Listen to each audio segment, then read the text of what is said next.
Welcome back to the channel. We're going to be talking about a strange pay-per-view in the fact that it's called the GFW Amped Anthology Part 1.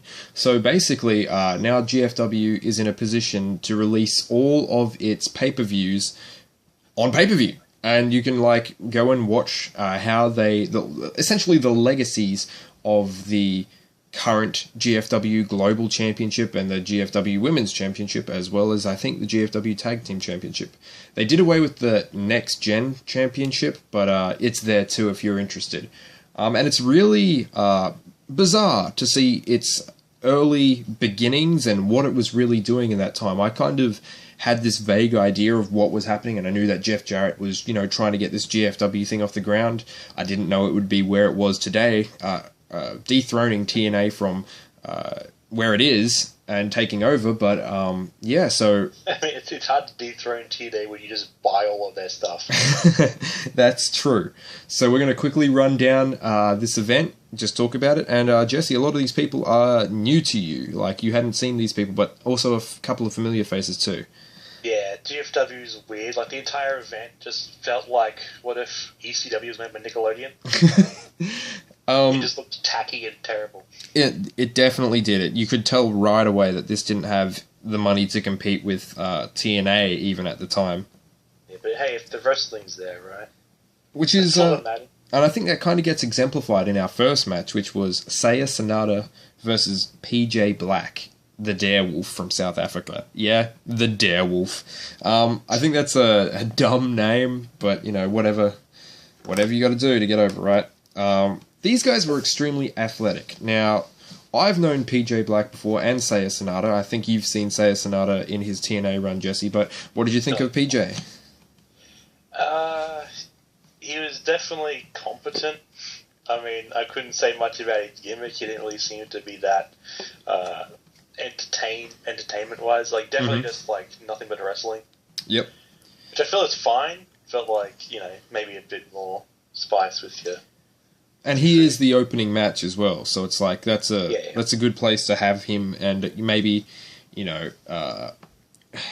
is a very talented person, and I definitely Saya is as well. I know that when he came in with the Great Muta to wrestle in TNA, that was always pretty cool, and I'm pretty sure, I might be remembering this wrong, but Saya Sanada held the X Division champion at one point, but, Saya did this really good drop kick to PJ's stomach, and PJ, I think some of his most notable things in the match were the spinning heel kick, the quote, "This is it suplex," and he...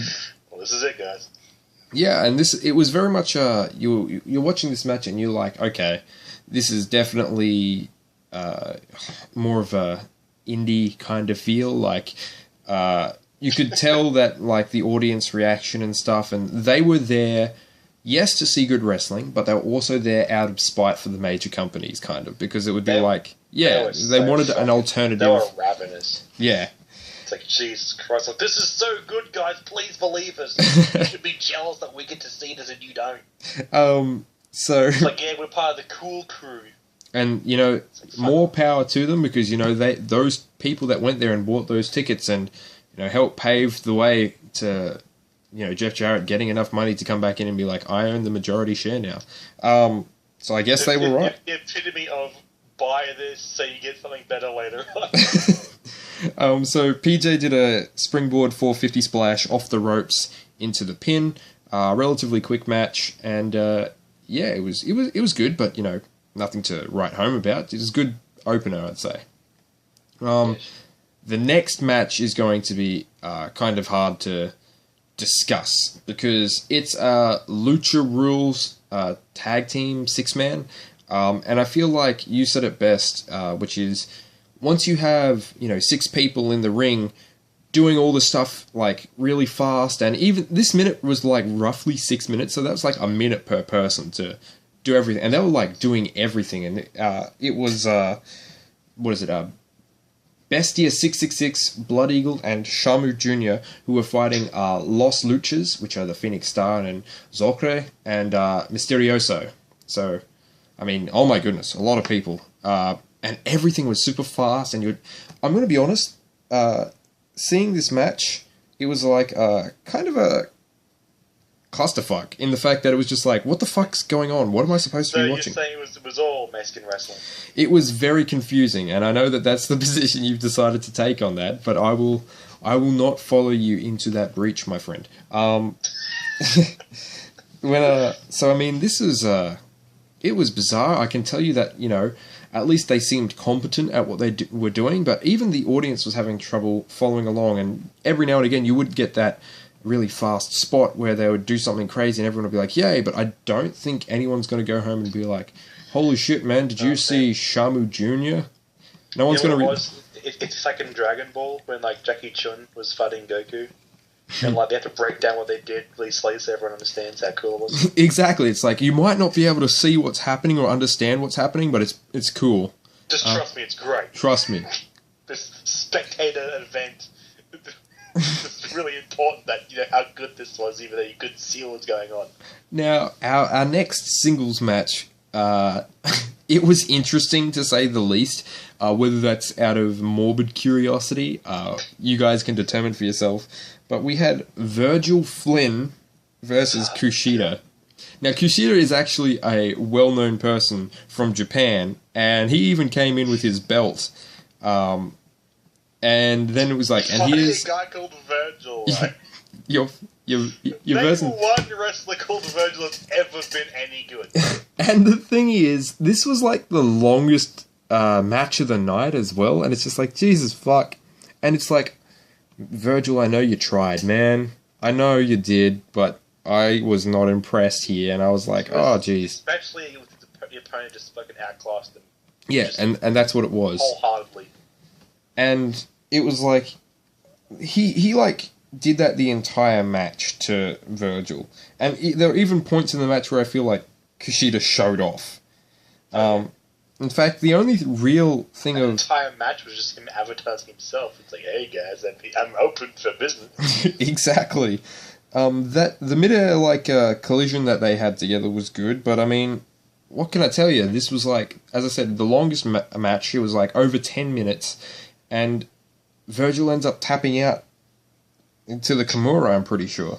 But he just tapped out, and I was like, okay. And then afterwards, it shows them, you know, palling around and being like, oh man, this guy is so fucking great. He's like the best. He's the best. And it's just like, yeah, but you just fucking tapped out to this guy. Compared to you, maybe. Yeah, and not a... Virgil and me. Well, that's it. And it's just like, geez, alright, calm down again. The main story of this entire Amped anthology, by the way, was Bobby Roode.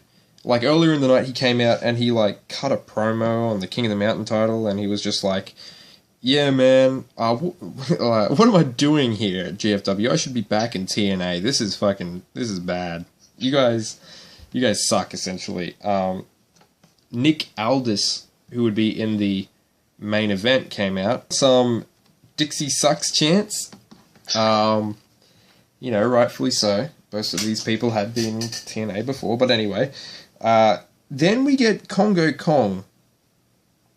And Kongo Kong is weird to me. Like, even in modern day Impact, it's like, this guy is tall, he's big. His look is, like, it's not flattering to him, I'm gonna be honest. I get what he's going for. He's trying to be, like, big, wild, Kamala-esque kind of guy. But it's like, it's weird when I say, man, Kamala had a better look than you did. And I know that's fucking weird to say, but it's just like, whatever. But he did look intimidating, so he did have that, I guess, even if it was a little like, But he came out, did this... Maybe that's intentional, though, you know? Yeah, that's what... It might be. It might just be like he doesn't give a fuck, and that, more power to him. And if that's part of his character, then he's definitely doing that well as well. But he did that Samoan drop to Nick Aldous, and then Bobby Roode ran back in and did the crossface crippler on Nick Aldous while he was on the ground. Yeah, just for no reason. It's like, alright. Yeah, look up here too, guys. And so, yeah, I mean, Bobby Roode wasn't even going up against Nick Aldous tonight. He went up against Kevin Cross. What do you think of Kevin Cross, the guy that was voted the rookie of the year. He'd been in the business 1 year, and he's like, I'm here to rise to the top. I'm, cream of the crap. Yeah, exactly. What did you think of him? He's definitely rookie of the year. Rookie of the year inside of GFW. That's a pedigree you'll want. I mean, Virgil can only hope to aspire to that, can't he? Yeah, right. You gotta start. At least you're not fucking Virgil. I hear. I could have been wrong in hearing that, but in the pay-per-view, I'm pretty sure they said that Virgil had been wrestling for around 10 years, and I was like, why? Virgil. Yeah. Well, at least Virgil wasn't. You're in the wrong profession, mate. He wasn't the opening match, at least. So Virgil Flynn, he's at least risen up the card enough to. I mean, he wasn't going for any particular. He wasn't working towards any title. He was just in a singles match. But I'm pretty sure. He lost terribly. Maybe he's trying to advertise himself by going up against Kushina. We'll never know. Look how good I can get bodied cut. Look how much I can tap out. I'll do it for anyone. So, Bobby Roode versus Kevin Cross. Bobby has the headlock, and he even did another headlock afterwards, which made my brain immediately. It was like just switching over to this is going to be a fucking basic as shit match, and boy was it. This was like back to basics, back to the lab again, as they say. They came out, and it was like, okay, I'm watching a training video. Essentially, this is how you be a pro wrestler. And, nothing bad to Kevin. I mean, if he has been in for a year and he's going up against Bobby Roode, at least Bobby Roode is the wrestler that you want in that situation, because since he is the heel, he's not trying to outclass you. He's trying to make you look good. But obviously, Bobby Roode did win via the arm trap crossface. And once again, another submission. Kevin Cross taps out. What did you think of this? I mean, not much. Yeah, and that's it. It's like, I mean, I hope that you do. He was never going to win that match. No. The best you could hope for was like a good spot, but like I don't remember any of it. So. And that's just it. It's like it was so basic that anyone could have been in that spot. Virgil Flynn could have almost been in that spot. I'm being mean and saying almost, but you're almost there, Virgil. You're almost there, man. 5 more years, you got it. So next one definitely is just like, ooh, oh boy, this is asking for trouble. We had Ali Akbar and Omar Akbar as the Akbars. Yeah, classic.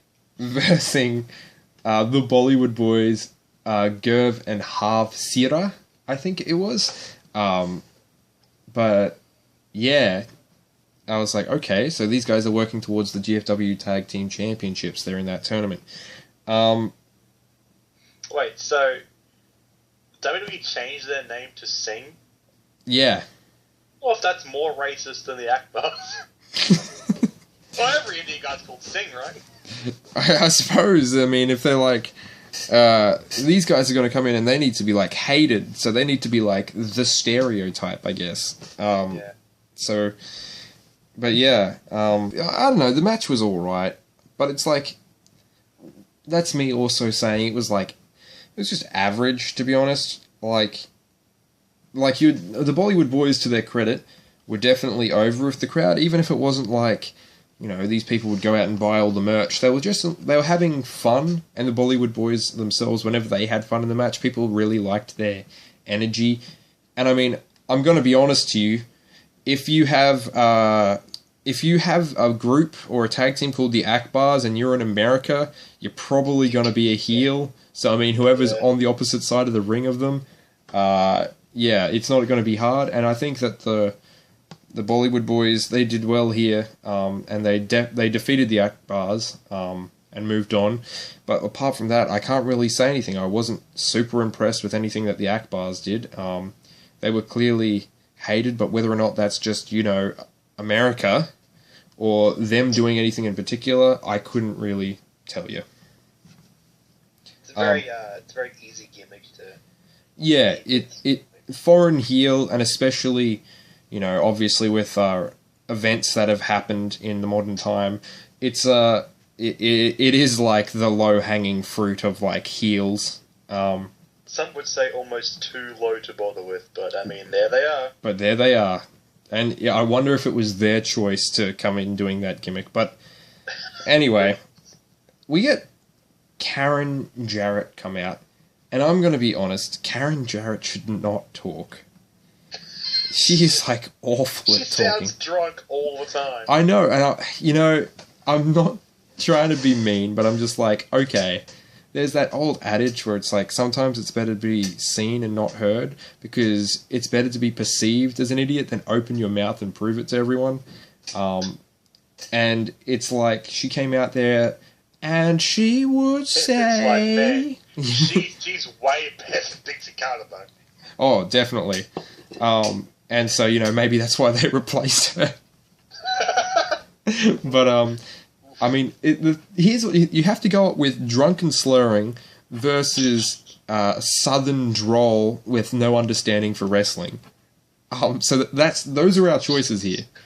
So anyway, our next match was actually pretty good, and I'm wondering if that was mainly because we had a veteran in this match, but we had Lady Tapper with her male escort, I think it was her husband, Royal Red Tapper, versus Christina Von Eerie versus Mickie James in a triple threat match on the way to the GFW Women's Championship, like their tournament buildings. So, what did you think about Lady Tapper and Christina Von Eerie, since we've both talked at length about Mickie James before? From memory, I think I liked Von Eerie. Mm-hmm. Not much about Tapper, though. I couldn't remember much that she did. Yeah. Well, she was being her, like, monster heel stuff, and it was like, I feel like the other two really sold her as strong, but as for her individual actions themselves, there wasn't much. And Christina Von Eerie proved that she could at least be on par with Mickie James, and that's a compliment in itself. Yeah, that's impressive. And so, especially in GFW. And Christina Von Eerie has the gimmick of the punk chick. Like, she's got the tattoos, and she's got the hair and all that stuff. And so her and Mickie James teamed up against Lady Tapper right away, because they're like, we need to do something about this person, because there's no way either of us are going to win. Matter. Yeah. And so, I mean, we got Lady Tapper pretty much holding her own there with the double Samoan drop. But that team up would continue throughout the match, and it would allow them to put Lady Tapper outside the ring. And that was mainly where we got the Christina Von Eerie versus Mickie James stuff. And, that was pretty good to watch. And I was like, cool. It was good to be, might have been fucking 6 matches in, but it's like, okay, after the first one... Now that we know why the crowd is so ridiculously hyped for no reason. Yeah.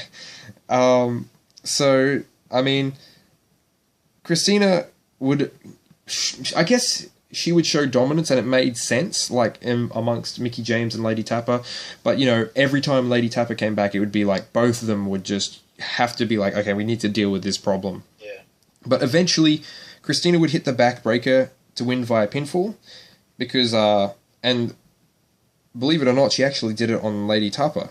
And you see Mickie, she was like running from outside, and she was about to break the pinfall, but she couldn't make it in time.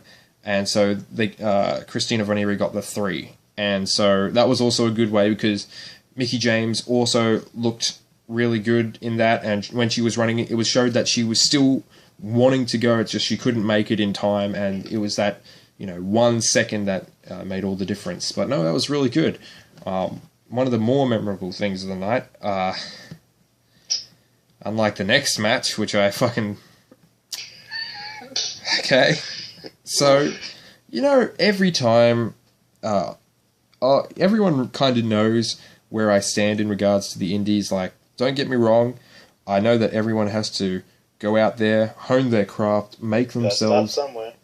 Exactly, and I full respect to the people that are just like, you know what, I'm actually going to go out on the road, I'm going to promote myself, I'm going to, make myself better, and the wrestling term is paying your dues, and I feel like I have nothing but respect for the people that are just like, it's going to be hard, it's going to be rough, but this is what I really want to do, so that's what I'm going to do. Now, that being said, when I look towards the indies, I'm not going to say that if you have an entire group of people that are just getting into wrestling, or they can't get out into a bigger company, usually there's a reason for that, and I'm not going to bullshit to everybody and say that it's the promised land that it's often made out to be. And so every now and again there'll be a guy, and I'll just be like, that guy looks indie as fuck, and that man's name is Jigsaw. Oh god. Jigsaw, I mean, he has he's white as snow with a Mexican luchador mask that has jigsaw pieces on it. I mean, this guy is clearly... I made the comment that this is, I feel like, if Ryan ever got into wrestling, this would be him. His mum made that mask for him. Yeah, and I feel like this is... No, Mum, it's supposed to be like the horror movie, but Jigsaw! I said to make it like El Santo! I don't know who that is, darling. He just gives him this Santa Claus mask. So we had Jigsaw versus Sanjay Dutt. Now, we know Sanjay Dutt from TNA. He's quite established there. I mean, to be fair, he's always been there, and we know that, hey, Sanjay Dutt might not get pushed to the level of, like, greatest in all the company. He might not be the guy, but he's definitely he's definitely not a bad person to work with. And you can, like, even as recently as watching him against Low-Key, those were good. That match was really good. He's the Dolph Ziggler. But this match, I mean, if you've... How can I explain this without just making it sound like Cirque du Soleil? I mean, there was many flips. This match was indie as shit. There, I'll just say it. It's like, I mean, no disrespect, even though that is disrespectful to say. It's just like, I was watching this, and there were so many maneuvers where I was just like, one of the things that I, kind of takes away from me, and I know we're living in an age of entertainment, but whenever I see a bunch of guys help if a guy helps the other dude deliver a move to himself, and it's painfully choreographed because it needs to be fancy as shit, then I'm just like, why the fuck did you do this? Like, it's something that definitely takes me out. I'm not going to take anything away from... Jigsaw is clearly... He's definitely... he's much better than Virgil Flynn. He's better than Kevin Cross. But I'm saying... Do you hear what I'm saying here? But yeah, exactly. Do you hear what I'm saying? It's like, I'm saying that he's better than a dude that's wrestled for 1 year, and he's better than a dude that is nothing, who's wrestled for 10 years. I mean... At least he isn't. Yeah, and that's it. It's like, Jigsaw's better than a newcomer, and he's better than Virgil Flynn, which is now the new mark for, like, but have you sunk to this level yet? And, Virgil, if you're out there, and I doubt that you're ever going to hear this, but it's like, dude, I just didn't see anything, and this is the only time this was your only match that I've ever seen, and this was like, okay, dude, show me something so I could be maybe he got better, we don't know. Yeah, maybe it was year 11 that it was, maybe he was told to... Maybe someone intentionally taught him wrong in the joke. But, quickly wrapping this up, it was the fucking... Jigsaw did the double stomp on his shoulder to win, and, I mean, he pinned him after the, double shoulder stomp on his shoulder, and, once again, at the end of the match, it was like, this guy's great, this dude's amazing. I'm like, shut up. And it's at least it's not like... Oh my, we haven't mentioned the commentators once, Jared. You know what?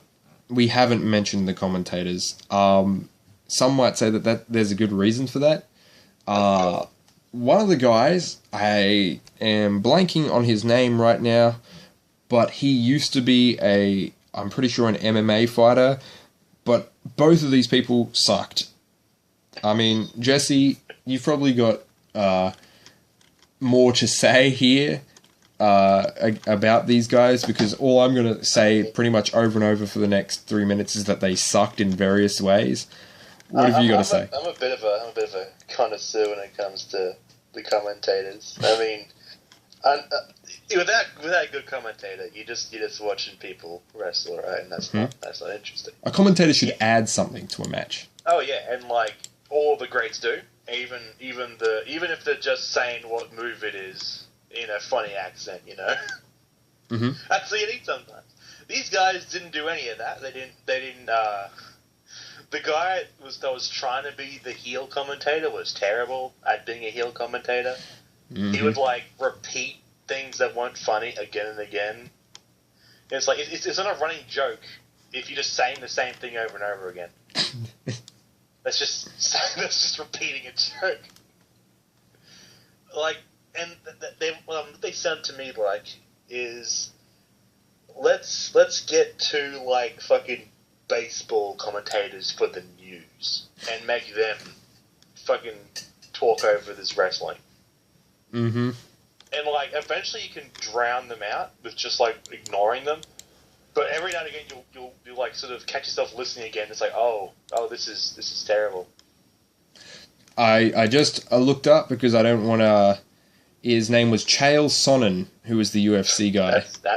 Chael Sonnen. That's and you know, dude, I pulled up your stats right here. All due respect to you being the purple belt in Brazilian Jiu-Jitsu, it at least says that you were pretty decent in mixed martial arts, but when it came to commentary, not so much.